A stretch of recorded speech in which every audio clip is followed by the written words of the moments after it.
ये उस रात की बात है जब रात के ठीक 12 बजे थे।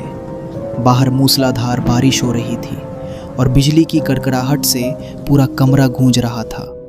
आम और तरबूज अपने बंगले में अकेले थे। उस रात आम ने तरबूज से कहा कि आज ब्लडी मैरी बुलाने का खेल खेलते हैं। तरबूज ने कहा, आम भाई रहने देना, पुरानी कहानियों में लिखा है कि इस शीशे के साथ छेड़छाड़ करना मौत को दावत देना है। तरबूज ने कांपती आवाज में कहा। आम, जिसे इन सब बातों पर यकीन नहीं था, हंसा और बोला, अरे डरपोक, ये सब अंधविश्वास है। आज देखते हैं कि ब्लडी मैरी सच में आती है या सिर्फ कहानियों का हिस्सा है।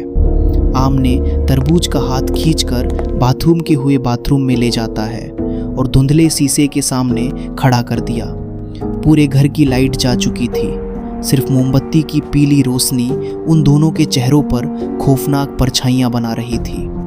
आम ने ठंडे स्वर में कहा, अब जैसा मैं कहता हूँ वैसा कर। शीशे की आंखों में देख और 3 बार उसका नाम पुकार।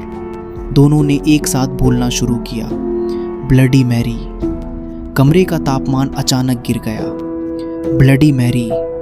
शीशे पर एक अजीब सी धुंध छाने लगे। Bloody Mary. तीसरी बार बोलते ही मोमबत्ती अचानक बुझ गई। पूरे बाथरूम में सन्नाटा छा गया। सिर्फ उनकी सांसों की आवाज़ सुनाई दे रही थी।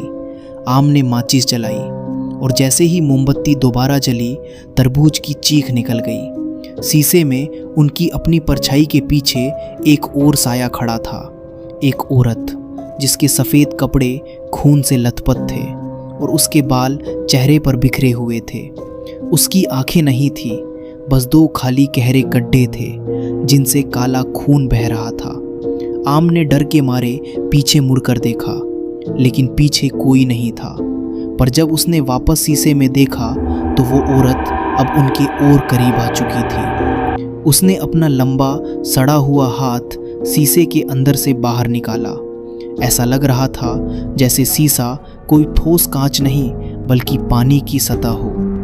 अंजाम। भाग तरबूज, आम चिल्लाया, लेकिन इससे पहले कि वे हिल पाते, उस औरत ने तरबूज का गला पकड़ लिया। तरबूज का दम घुटने लगा और वो धीरे धीरे शीशे के अंदर खींचने लगा। आम ने तरबूज का हाथ पकड़कर उसे बचाने की पूरी कोशिश की, लेकिन वो ताकत इंसानी नहीं थी। अचानक एक तेज रोशनी हुई और शीशा चकनाचूर हो गया। जब अगले दिन गांव वाले वहां पहुंचे तो उन्होंने देखा कि आम बेहोश जमीन पर पड़ा था और कमरे का बड़ा शीशा टूटा हुआ था। तरबूज का कहीं कोई अता पता नहीं था। लेकिन जब आम की आंख खुली और उसने टूटे हुए शीशे के एक टुकड़े को उठाकर देखा तो उसके पैरों तले जमीन खिसक गई। शीशे के उस छोटे से टुकड़े के अंदर तरबूज कैद था, जो अंदर से कांच पीट रहा था और चिल्ला रहा था, पर बाहर कोई आवाज नहीं आ रही थी। तरबूज के पीछे वही ब्लडी मैरी खड़ी मुस्कुरा रही थी।